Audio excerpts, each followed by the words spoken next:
అక్క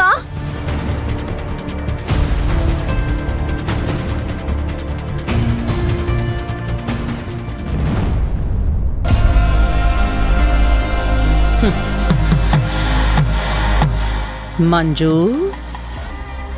ఇన్ని రోజులు నా కొడుకు అండ చూసుకుని నా మీదే ఎగిరెగిరి పడ్డావు కదా.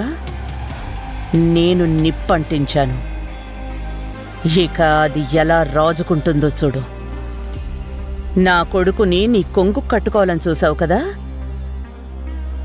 ఈ మణమ్మ గొంతులో ప్రాణముండగా అది ఎప్పటికీ జరగదు, జరగనివ్వను. అక్క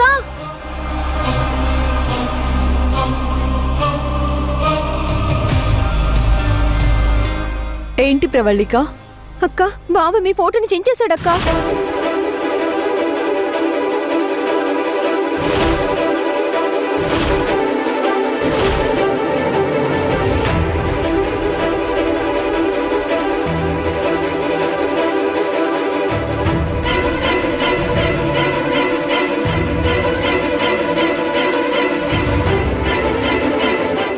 బావ ఎందుకలా చేశాడక్క?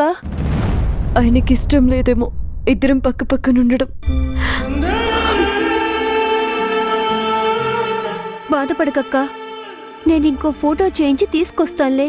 ఫోటో పెట్టడం మీ బావకి ఇష్టం లేనప్పుడు ఇంకో ఫోటో తీసుకురావడం ఎందుకు? వేస్ట్ కదా.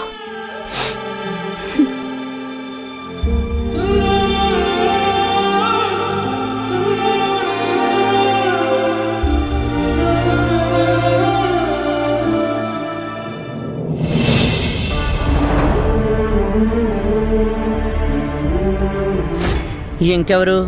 నీ భార్య మంజు కోపం తెచ్చుకుని గోడకున్న ఫోటో తీసి ఇదిగో ఇక్కడ పగలగొట్టింది.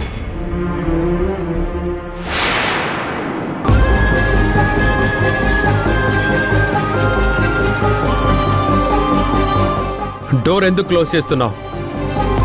ఓపెన్ చేసే ఉంచు. నాకు నిద్ర వస్తుంది, నేను పడుకోవాలి. మనసులు విశాలంగా లేనప్పుడు తలుపులు మూసినా ఏం ప్రయోజనం? అంటే ఏంటి? ఏదో డొంక తిరుగుడుగా మాట్లాడుతున్నారు. డొంక తిరుగుడుగా మాట్లాడాల్సిన అవసరం నాకు లేదు. చూడు మంజు, ఏదైనా ఇష్టం లేనప్పుడు ఇష్టం లేదు అని తేల్చి చెప్పు.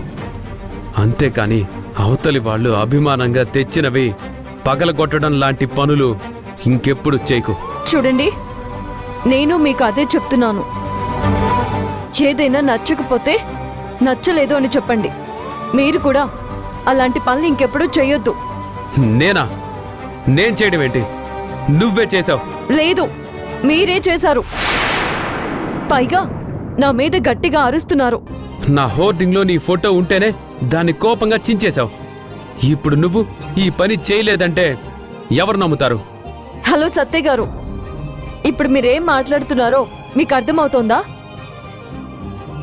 అప్పుడు మీరు హోర్డింగ్స్ ని రోడ్డు మీద స్టేషన్ ముందు పెట్టారు.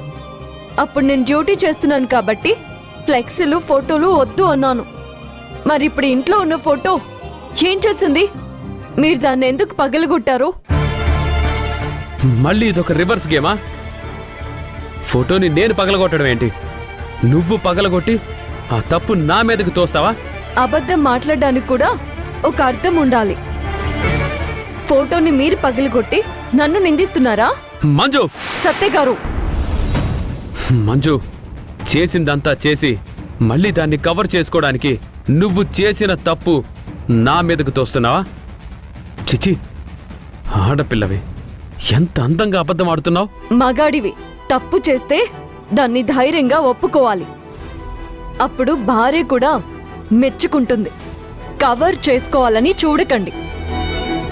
ఆ ఫోటోని నా చెల్లెలు ప్రేమతో తెచ్చింది, తెలుసా మీకు? నేను అదే అంటున్నాను.